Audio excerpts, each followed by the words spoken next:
This morning I'm going to make rhubarb rolls to take into volunteering. So I've got 2 cups of water boiling here, and to that I'm going to add 1.5 cups of sugar. All that I want to do here is make a sweet syrup.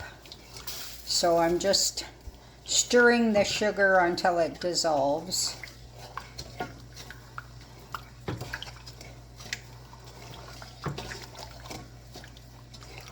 As you can see, it doesn't take long. It would take less time if I used granulated sugar, but because I have that coarse sugar that I'm trying to use up, I've only got maybe a couple cups left, so it works just as well. So there's that. So I'm going to leave that off to the side. I've got my oven preheating to 350. I've got a, 9-inch pan ready. And I have measured out 2 cups of flour.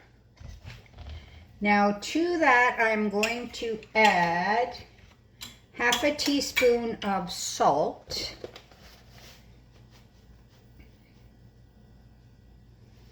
1/2 teaspoon of salt, 2 teaspoons of sugar. This is from my Add a Cooking cookbook, the 100th anniversary. I like a lot of the recipes because they're old, from seniors, so the recipes have been handed down. 4 teaspoons of baking powder. So I like using the recipes out of there. They don't call for cake mixes and this and that, everything you pretty much have to make. 3 teaspoons of shortening.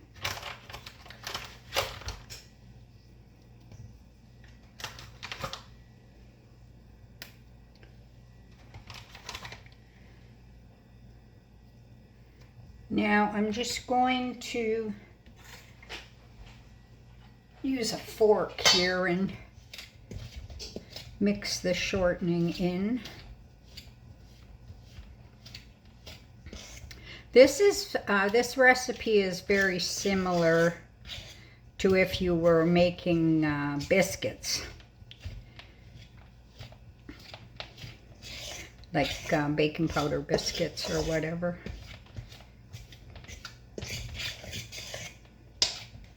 So I've got the shortening mixed up,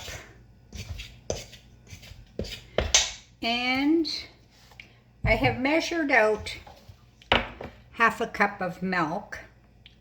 To that I'm going to add 1 egg.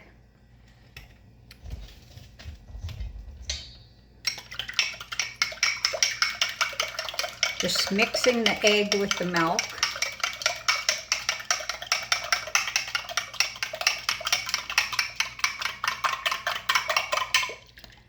And that's going to go in to the flour. I've cut up 2 cups of rhubarb. It doesn't specify in the recipe, so I thought, well, I'll try 2 cups and see how that works. That's another thing with old recipes. A lot of the times they don't give you an amount. They just say add this, add that. So based on your cooking experience, you just kind of have to go with it, or trial and error. So now just mix up the dough. I've got my rolling pin out here, and I'm going to roll the dough out. So flour your surface. As always, make sure everything is clean, your counter, your hands. I can't stress that enough. Very important. And very important when you're cooking. So what I'm going to do now is just roll the dough out. So I've got the dough rolled out quite thin. And what I'm going to do now, here's my cut rhubarb. I'm just going to spread the rhubarb as best I can. I think 2 cups was enough. So I used 4 stalks. They were skinny stalks, mind you, so don't go by that. Try and measure out about 2 cups. So once you've got the rhubarb, I'm going to put a bit of cinnamon.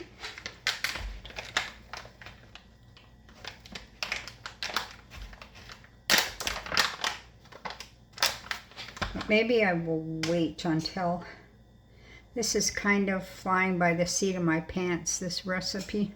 So what you're going to do now is roll up your dough. So it's very similar to if you've ever made cinnamon rolls. It's the same kind of thing.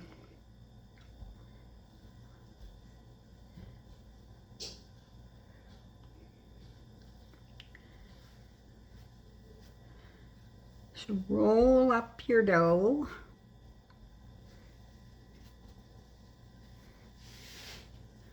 So now you have it in a log.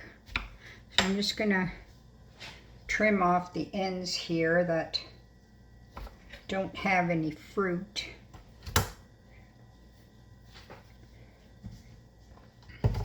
So get your pan, rhubarb roll, and pan. So using a sharp knife, cut your rolls and then place them in the pan. I'm not really sure either how thick, so I'm doing it, I don't know, close to 1 inch thick.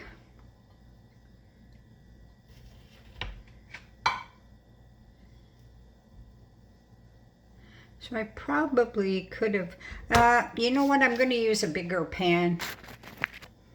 So I ended up getting a 9 by 13 pan. And I've got 12 rolls, and then I'm just going to put,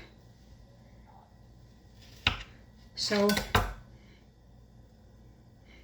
it made 15 rolls.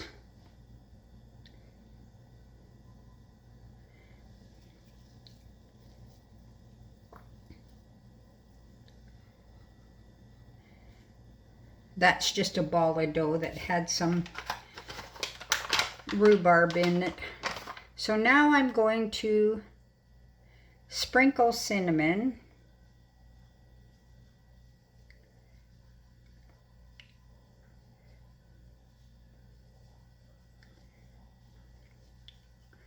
And I guess cinnamon, personal choice. Like if you don't like it, don't put it on. If you really enjoy the taste, put a lot. I just put a medium amount. And now for the syrup. So what you do is pour the syrup